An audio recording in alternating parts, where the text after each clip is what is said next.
Kde bolo, tam bolo, za dávnych čias, na kraji hlbokého lesa jedna chalúbka stála. V tej chalúbke lesník Dobrogor so svojou ženou Miravou býval, so 7 deťmi. Tak, ako v lesníkovom mene stálo, Dobrogor sa veru dobre o les staral a hoci on pod horou len kamenistú roľu mal, hora sa mu za dobrú starostlivosť štedro odplácala. Veru, že by sa lesníkovej rodine tam pod horou dobre žilo, no veľké sucho doľahlo na celú krajinu. Na lesníkovom kamenistom poli sa už dlho poriadne nič neurodilo, ba i les vyschýňať začal a zvery ubúdalo.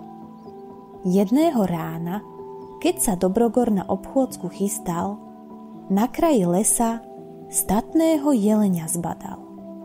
Sprvo ti svojimi očami ani uveriť nechcel, veď vysoká zver sa z lesa už skoro všetka vytratila. A nie je to ešte takýto kúsok. To je ozruta. Jakživ som ešte jelenia s takým veľkým parožím nevidel. Udivil sa Dobrogor, ba ako ranné slnko svojimi prvými lúčmi sa jelenieho parožia dotklo, zazdalo sa mu, že to parožie akoby zo samého zlata bolo.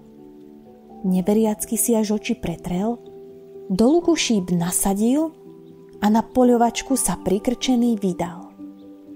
Len čo sa lovec nadostrel dostal, jeleň svojou hlavou 3-krát zakýval a do lesa vbehol. No zdalo by sa, že len tak ďaleko odbehol, aby sa Dobrogorovi z očí nestratil.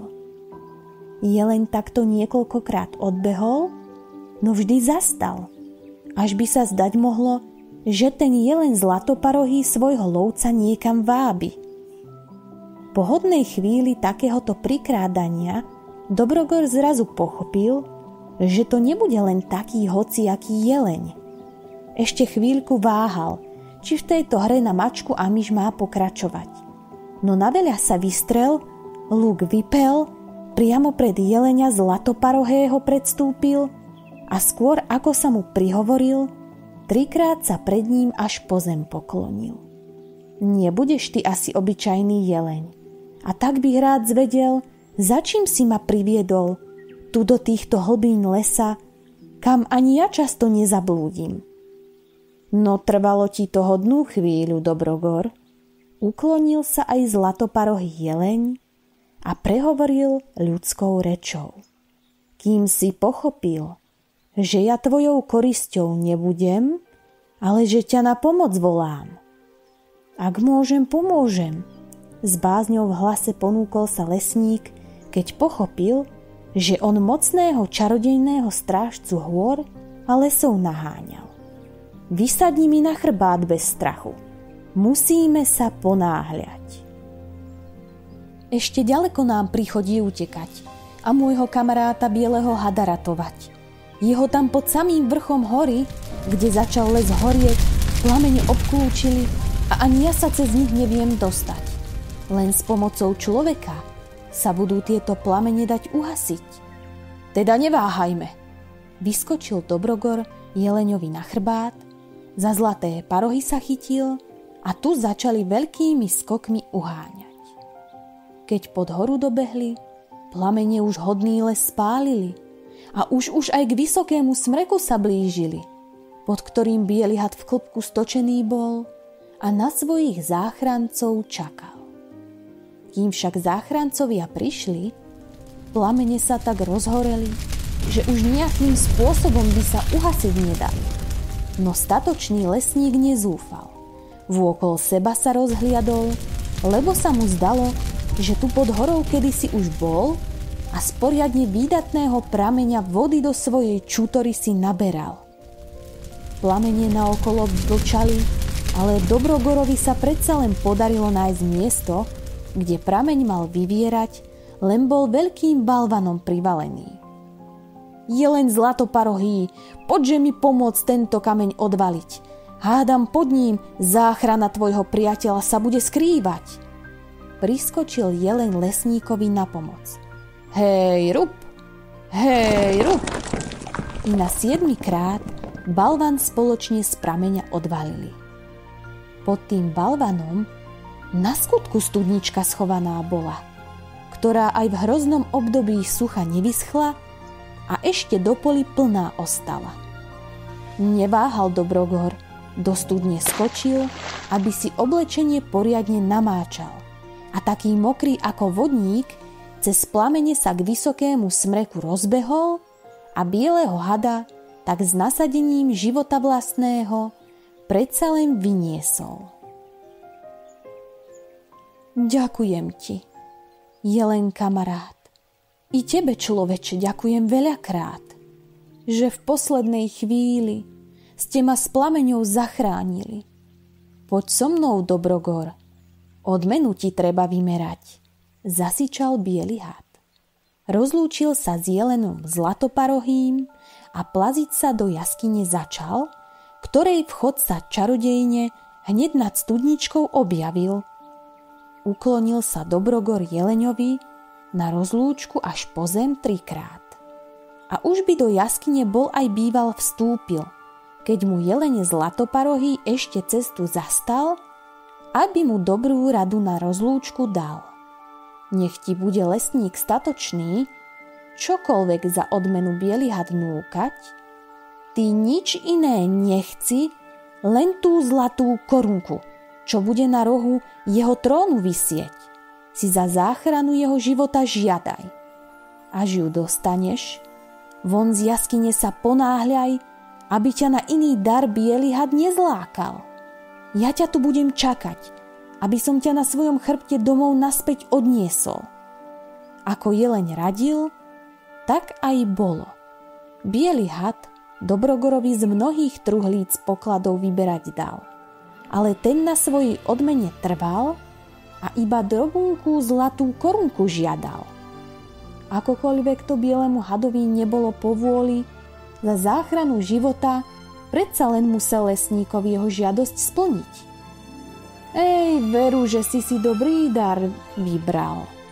To ti asi môj kamarád jelen zlatoparohý poradil. Áno, áno, priznávam. A povedal ti, kamarát môj, akú čarodejnú moc v sebe tá korunka skrýva?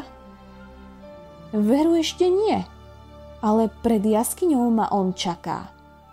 Tak ak mi to ty neprezradíš, hádam, mi to on vypovie. On či ja, všetko jedno. Korunka sa i tak skôr či neskôr ku mne navráti. Tak, milý Dobrogor, nech si svoju odmenu v šťastí užívaš. Vec, tá korunka má takú moc, že ak ju niekam zavrieš, hoci čo ti tam dokáže doplna pričariť. Tak veru, s rozvahou ju užívaj. Keď pod lesom Dobrogor jeleňovi zlatoparohému z chrbta zoskočil, už sa zvečerievalo. A tak sa domov ponáhľal, aby včas na večeru domov stihol prísť. Na skutku včas prišiel, keď žena jušku dovarila a krajec chleba nakrájala.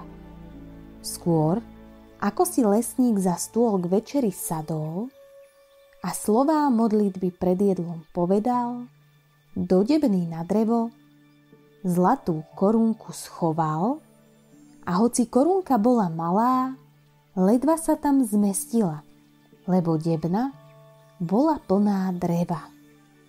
Ach, keby tak bola táto debna, vždy taká plná peňazí, ako je teraz dreva, zaželal si Dobrogor. Nie, že by neveril čarodejnú moc zlatej korunky, ale pre istotu debnu pootvoril a s úsmevom od ucha k uchu si sadol k večeri. Pomodlil sa a vypravovať začal žene Mirave, deťom, príbeh o statočnom lesníkovi, čo si čarodejnú zlatú korunku od pánov lesa vyslúžil. Ale by sa nám taká čarodejná korunka zišla, lebo dnes som dolu v dedine. Chcela sa začať Mirava sťažovať, hoď statočná žena to bola a nikdy sa zvyčajne na svoj údel ani slovkom nesťažovala. Až do tohto dňa, kedy posledný grajciar dolu v dedine za poživeň utratila. Skôr ako dopovieš, žena moja milá, prerušil Dobrogor Miravu a vstal od stola, aby debnu na drevo otvoril. Hej, nik by tomu neuveril, ale tým statočným lesníkom som ja. Po chvíľke ticha z prekvapenia lesníkova chalúbka sa skoro začala otriasať od šťastných výkrikov a smiechu a radosti. Len Dobrogorova žena ešte hodnú chvíľu ticho za stolom sedela a neveriacky krútila hlavou, keď sa z údivu prebrala, vzala zlatú korunku, do almáriu položila, aby ju samo odskúšala. Všetci razom stíchli a čakali, kým si gazdina zaželá. Nech je skriňa vždy plná krásneho oblečenia. Keď ju Mirava otvorila, chalúbka sa znovu naplnila radostným smiechom. Teraz ja. Len pokojne. Biely had povedal, že ten dar treba s rozvahou užívať. Na druhý deň ráno Dobrogor do svojej sípky zašiel a zaželal si, aby bola plná obilia. Pravda, že aj toto želanie sa statočnému lesníkovi okamžiku vyplnilo, no nebolo veľmi rozvážne. Zlatá korunka sa v tom množstve obilia stratila. Darmo sa všetci obilím prehrabávali. Korunku nájsť nedokázali. Joj, no nič to, povzdychol si Dobrogor. Vás som nabádal k rozvážnosti a sám som nerozvážne želanie vyriekol. Naložme obilie do vriec a pri nakladaní ju hádam nájdeme. Koniec koncov, s korunkou či bez nej, aj tak už nikdy biedu nezakúsime. Tak i bolo. Lesníkova rodina sa stala razom najbohatšou v široko ďalekom okolí. Dobrogor však bohatstvom nespišnil a na znak pamiatky na zlatoparohého jelenia a bieleho hada, pánov hôr a lesov vysadil pod horou, tam, kde bieleho hada zachránil, krásny svetoháj. Často tam potom chodieval rozímať a trochu aj dúfal, že tam jelenia zlatoparohého alebo hada bieleho niekedy stretne a možno ich tam aj na skutku stretol. Čo sa však stalo so zlatou korunkou? Tá v jednom vreci obilia naozaj zo sípky do mlyna poputovala. To vrece však malo na dne dieru. Keď mlynár niesol vrece z voza do mlyna, aby pre boháča Dobrogora novej múky namlel, musel prejsť cez most, ponad náhon. Práve vtedy, keď na moste bol, zlatá korunka z vreca vypadla do potoka. Už aby zapršalo a to sucho by už mohlo skončiť, aby ten potok naozaj nevyschol a kolesá na mlyne sa otáčať neprestali. Zaželal si mlynár práve vtedy, ako korunka do vody spadla. A tak sa i stalo, že zahrmelo, obloha sa zatiahla a pršať začalo. Korunka sa tak, ako biely had prorokoval, k nemu naspäť navrátila.